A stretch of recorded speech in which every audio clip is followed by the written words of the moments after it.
Hi అండి. Welcome to home entertainments for health. నేను మీ సత్య. ఈ వీడియోలో అమ్మ చేతి కమ్మని రుచికరమైన మధురమైన అనుభూతిని మనసంతా నింపే గొప్ప ఫీల్ ఉండే ఆవకాయని ఎలా హెల్తీగా ప్రిపేర్ చేసుకోవాలో ఈ వీడియోలో మీకు చూపించేస్తానండి.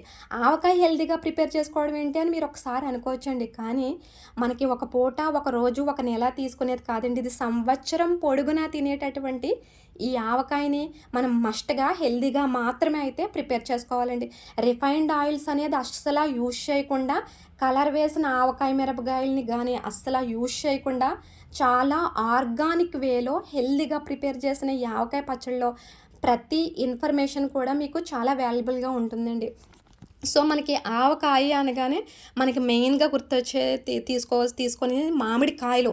ఆ మామిడికాయలను ఎంచుకోవడం దగ్గర నుంచి అందులో కలిపి అన్ని ఇంగ్రీడియెంట్స్‌ని కూడా ఏ విధంగా గ్యాదర్ చేసుకున్నానో అయితే ఈ వీడియోలో మీకు షేర్ చేసేస్తానండి. అలాగే మెజర్‌మెంట్స్‌ని కూడా చాలా క్లియర్‌గా అయితే ఎక్స్‌ప్లెయిన్ చేసేస్తాను. మొదటగా ఆవకాయని పెట్టుకోవడానికి కొత్తపల్లి కొబ్బరినైతే తీసుకొని చక్కగా వాష్ చేసేసుకొని తుడుచుకొని అడుగున తొడిమలు అదే ముచ్చుకులు తీసేసి మచ్చున్న కాయలనేమో ఆవకాయ పెట్టుకోవడానికి మచ్చలేని కాయల్ని అంటే చాలా క్లీన్‌గా ఉన్న కాయలని ఆవకాయకి అయితే ప్రిఫర్ చేస్తున్నామండి. ఎందుకంటే మచ్చున్న కాయలు మనకి ఆవకాయకి పనిచేయడం అండి. ఎందుకంటే జీడు కొని చూసారా? ఈ జీడు వలన మనకి టేస్ట్ మారిపోతుంది, ముక్క మెత్తబడిపోతుందండి. సో, ఈ విధంగా చూసుకుని క్లీనింగ్ అనేది మొదటగా పర్ఫెక్ట్‌గా చేసుకోవాలి. సో, ఇక్కడ ఈ కాయలు మీరు చూసినట్లయితే కనుక ఇవి మొక్క పెట్టిన దగ్గర నుంచి మనకి కాయొచ్చే వరకు కూడా ఏ విధమైన పురుగు మందులు గానీ, పెస్టిసైడ్స్ గానీ, యూరియాలు, పిండ్లు గట్టా ఏమీ పెట్టకుండా చాలా న్యాచురల్ పద్ధతిలో ఫార్మింగ్ చేసిన ఆవకాయ కాయలండి ఇవి. సో, అంటే ఇప్పుడు మార్కెట్‌లో ఈ విధమైన కాయలు మనకి అవైలబుల్‌గా లేవండి. అన్ని ఆవకాయ కాయలకి కూడా తొందరగా పంట చేతికి రావడం కోసం, పురుగులు పట్టకుండా ఉండడం కోసం రకరకాల పెస్టిసైడ్స్ పెట్టేసి పండిస్తున్నారండి. అలా కాకుండా అసల పురుగు మందులు ఏమీ లేనటువంటి ఆవకాయలనైతే ఈ కొత్తపల్లి కొబ్బరినైతే మేము కలెక్ట్ చేసుకున్నామండి. సో, ఈ మామిడికాయలు కలెక్ట్ చేసుకోవడానికే మాకు చాలా రోజులు పట్టింది. ఫైనల్‌గా ఈ రోజైతే మనకి కొత్తపల్లి కొబ్బరిని తీసుకొనొచ్చారు. సో, వీటిని జాగ్రత్తగా అడుగునున్న ముచ్చుకులు తీసేసి నీట్‌గా తుడిచి కాయలనైతే సెపరేట్ చేస్తాం. ఈలోగానే ఆవకాయ ముక్కలు కట్ చేసేవాళ్ళైతే వచ్చేసారు. సో, ఈ ఆవకాయని కట్ చేయడం అనేది పెద్ద టాస్కే అండి. అలవాటు ఉన్న వాళ్ళు మాత్రమే చేయగలుగుతారు.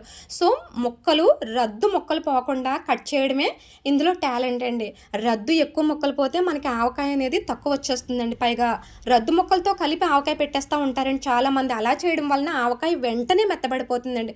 సో, దానికి ఏమని చెప్తారు, మీ చేతిన ఆవకాయ మెత్తబడిపోతుంది, మీ చేతిన ఆవకాయ మెత్తబడదో, ముక్క గట్టిగా ఉంటుందంటారండి. అదేం డిఫరెన్స్ కాదండి. రద్దు ముక్కల్ని సెపరేట్‌గా ఒక చిన్న ఆవకాయ కింద అప్పటికప్పుడు అయిపోయేలాగా ఉప్పు, కారం, నూనెలు తక్కువ వేసుకొని పెట్టుకుంటే రద్దు ముక్క ఆవకాయ కూడా బాగానే ఉంటుందండి. కాకపోతే అది వెంటనే తినేయాలండి. సో, కట్ చేసినటువంటి ఈ ముక్కల్ని శుభ్రం చేసుకోవాలండి. క్లీన్ చేయడమే ఫస్ట్ మోస్ట్ ఇంపార్టెంట్ స్టెప్ అండి.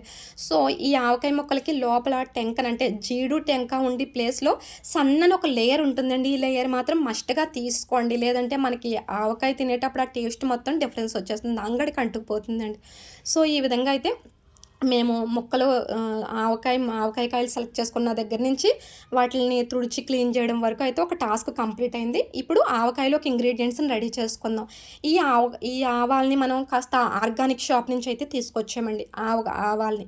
ఈ ఆవాల్ని ఒక రోజంతా కూడా ఎండలో ఎండబెట్టి మిక్సీ జార్‌లో వేసేసుకుంటే మనకి చక్కగా ఇలాగ మెత్తగా ఉండాలండి పిండి, ఆవపిండి అనేది. జల్లించేసుకొని ఇక్కడైతే మేము 3/4 కేజీ ఆవపిండి తీసుకున్నామండి. నార్మల్‌గా అయితే కేజీ ఆవపిండి తీసుకుంటారు. కానీ నేను 3/4 కేజీయే తీసుకున్నాను. ఓట ఎక్కువ కావాలి అనుకున్న వాళ్ళైతే కేజీ ఆవపిండి వేసేసుకోండి. ఓట అంత అవసరం లేదు అనుకున్న వాళ్ళు కేజీ ఆవపిండి వేసుకొని, కేజీ కారం వేసుకొని, కేజీ సాల్ట్ వేసుకోండి. సో, ఈ కారం కూడా ఆర్గానిక్‌గా ఫార్మింగ్ చేస్తున్న వాళ్ళకైతే దగ్గర నుంచి అయితే తీసుకున్నామండి. అంటే మనకు ఇప్పుడు మార్కెట్‌లో దొరికేవన్నీ కూడా కలర్ వేసేసి అమ్ముతున్నటువంటి ఆవకాయ మిరగాయలు అమ్మేస్తున్నారండి. దానివల్ల కలర్ వచ్చేస్తుంది. సో, మీరు చూసినట్లయితే ఈ కారం అనేది మరీ ఎర్రగా లేదు చూడండి. నార్మల్ కలర్ అయితే ఉంది.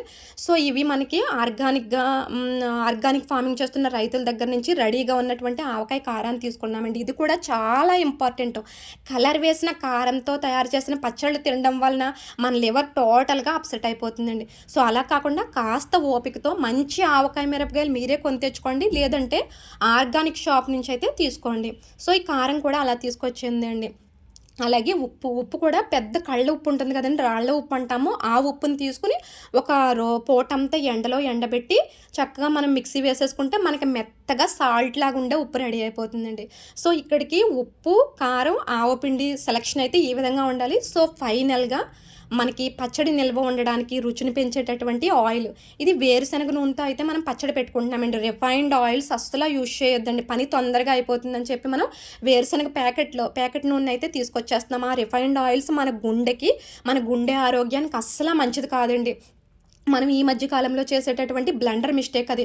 సో చక్కగా గానుగ పట్టించే, అంటే గానుగ నూనె ఆడతారు కదండి, మనకి గానుగ పట్టించే వాళ్ళ దగ్గరికి వెళ్ళి మనకి పచ్చడికి ఎంతవరకు ఆయిల్ పడుతుందో అంత ఆయిల్ని తీసుకున్నట్లయితే వేరుశనగ నూనె మన ఆరోగ్యం చాలా బాగుంటుందండి. పైగా వేరుశనగ నూనె మనం డైలీ రెగ్యులర్గా తీసుకోవడం వల్ల మనకి హార్ట్ కంప్లైంట్లు తగ్గుతాయి, బలం పెరుగుతుంది, రకరకాల బెనిఫిట్స్ అన్నీ వేరుశనగ నూనె వల్ల ఉంటాయండి. ఎప్పుడూ ఆర్గానిక్గాను అలాగే గానుగ పట్టించిన నూనెను మనం వాడినప్పుడు మాత్రమే అండి. సో కిలో 400 మాత్రమే అండి. ఎవరికైనా నెంబర్ కావాల్సినట్లయితే కామెంట్ బాక్స్లో అడగండి, మీకు ఆ నెంబర్ కూడా నేను షేర్ చేస్తాను.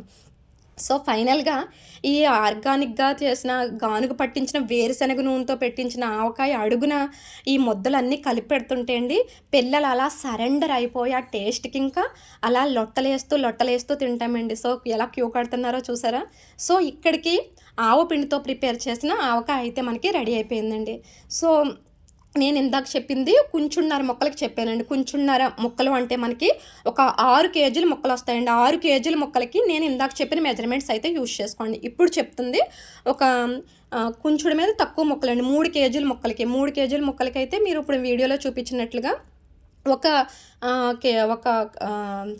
సాల్ట్ ఒక తవుడు, కారం ఒక తవుడు వేసేసుకుని ఈ ముక్కలకి బాగా పట్టించేసుకుంటా. అంటే ఇవి ఆవపిండి లేనివని చెప్పాను కదా. ఆవపిండి లేని ఆవకాయని ఎప్పుడు యూజ్ చేస్తామంటే మనకి ఏదైనా పచ్యం చేయవలసిన సందర్భం వచ్చినప్పుడు, బాగా వేడి చేసి సెగ్గెడ్ల కంప్లైంట్ ఉంది అనుకున్న వాళ్ళకి, పెరుగు అంటే మిల్క్ ప్రొడక్ట్స్ తక్కువగా తీసుకున్న వాళ్ళకి అయితే ఆవపిండి ఎక్కువగా తీసుకోరండి. సో అలాంటి వాళ్ళందరికీ కూడా ఇలా ఆవపిండి లేకుండా అయితే ఆవకాయని కలుపుకోవచ్చండి. సో ఈ ఆవపిండి లేకుండా కలిపిన ఆవకాయని నువ్వుల నూనెతో ప్రిపేర్ చేసేయమండి. ఈ నువ్వుల నూనె కూడా దగ్గరుండి గానుగ పట్టించిన వాళ్ళ దగ్గర తీసుకున్నదే అండి.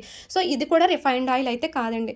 సో ఇప్పుడు నేను చూపిస్తుంది రద్దు ముక్కలను కూడా చాలా తక్కువగా ఉప్పు, కారం అలాగే ఆవపిండి తక్కువగా వేసుకుని నూనె కూడా కాస్త తక్కువగా వేసుకుని అయితే రద్దు ముక్కల ఆవకాయ కూడా పెట్టేసుకున్నాం.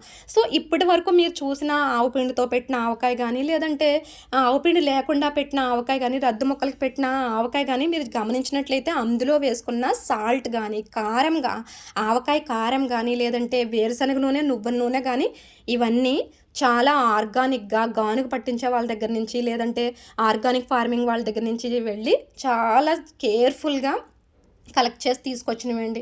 సో ఇదైతే నువ్వుల నూనెతో ప్రిపేర్ చేసిన ఆవకాయతో కలిపిన ఆవకాయ అన్నమండి. సో పిల్లలందరూ కూడా ఈ టేస్ట్కి అలా సరెండర్ అయిపోయి, ఆ ఆవకాయ టేస్ట్ అనేది మనకి వాళ్ళ నోటితో చెప్పడం కన్నా వాళ్ళ ఫేస్లో ఎక్స్ప్రెషన్స్ చూస్తే మనకి అర్థమైపోతుందండి. ఆ టేస్ట్కి వాళ్ళు ఎలా సరెండర్ అయిపోయారో. ఆవకాయ అనేది మన నరాల్లోని జీర్ణించకపోయినా ఒక గొప్ప మంచి ఫీల్.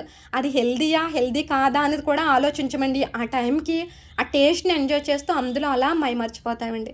సో ఇప్పటికి 3వ రోజు నాడు, అంటే ఆవకాయని పెట్టిన రోజు ఆ మరుసటి రోజు కాకుండా 3వ రోజు అయితే మేము వెల్లుల్లిపాయలు వేసుకుంటున్నాం. అంటే మాకు ఆ రోజు అవైలబుల్గా ఉండక ఈ వెల్లుల్లిపాయని 3వ రోజు కూడా తీసుకొచ్చాం. 3వ రోజు అయితే ఎండలో ఎండబెట్టామండి. అంటే ఈ ఆవకాయని ఒక పూటంతా కూడా మనకి సూర్యకిరణాలు బాగా తగిలే ప్లేస్లో, నీరు అస్సలా పడకూడదండి, ఆ విషయం గుర్తుపెట్టుకోండి. నీటి చెమ్మ అస్సలా తగలకుండా ఎండ మాత్రం పడేలాగా ఎండలో బాగా ఒక పూటంతా ఇంచేసి వెల్లుల్లి గుడ్లు కానీ ఏదన్నా కానీ వేసుకుని, ఇంకో ఆయిల్ పడినా సాల్ట్ పడినా ఇప్పుడు వేసేసుకుని ఎవరి వాళ్ళకైతే ఒక పక్కకి సైడ్కి విడదీసేస్తామండి. సో 3వ రోజు చేసేటటువంటి మనకి పైన ఇంకా ఓవరాల్గా అయితే ఈ మొత్తం దానికి మాకు 4 కిలోల నూనె అయితే పట్టిందండి. అది నువ్వుల నూనె కావచ్చు, వేరుశనగ నూనె కావచ్చు, మొత్తం 4 కిలోల నూనె అయితే పట్టిందండి. ఈ ఆవకాయ ముక్క ఇలా పెళ్ళుని విరగాలండి. ఎన్ని సంవత్సరాలైనా కానీ ముక్క మెత్తబడకుండా ఉండేలాగైతే ఈ స్టెప్స్ అన్నీ ఈ స్టెప్స్ ఫాలో అవుతూ, ఈ టిప్స్ ఫాలో అవుతూ పెట్టుకున్నట్లయితే కనుక మీకు ముక్క మెత్తబడుతూ ఆవకాయని సంవత్సరం పాడుతున్న గానుగ పట్టించినటువంటి నూనెలు అవ్వటం వలన మనకి హార్ట్ కంప్లైంట్లు ఏమీ ఉండవండి. సో నేనైతే కారం తక్కువ ఉండేలాగా పెట్టాను కాబట్టి నోరు మండదు, అల్సర్ లాంటి కంప్లైంట్లు కూడా ఉండవండి, గ్యాస్ట్రిక్ ప్రాబ్లం కూడా ఉండదు. సో నేను అందుకనే వీడియో స్టార్టింగ్లో హెల్తీగా ఆవకాయ ప్రిపరేషన్ అని చెప్పేస్తానండి. సో, ఫైనల్‌గా ఈ జాడీలోకి అయితే తీసేస్తామండి. ఒక అడ్డుడు ముక్కలకి ఆవకాయ ఉంటేని. సో, ఈ వీడియోలో నేను చూపించిన ప్రొసీజర్ గానీ, ఇన్ఫర్మేషన్ గానీ మీకు వాల్యుబుల్‌గా అనిపిస్తే డెఫినెట్‌గా ఆవకాయని ఇలాగే ప్రిపేర్ చేసుకోవాలి అని మీకు అనిపిస్తే ఈ వీడియోని మీ ఫ్రెండ్స్ గానీ, రిలేటివ్స్ కానీ అందరికీ షేర్ చేయండి. సో, తర్వాత వీడియోని దయచేసి లైక్ చేయండి. మన ఈ home entertainment for health channel please subscribe చేసుకోండి.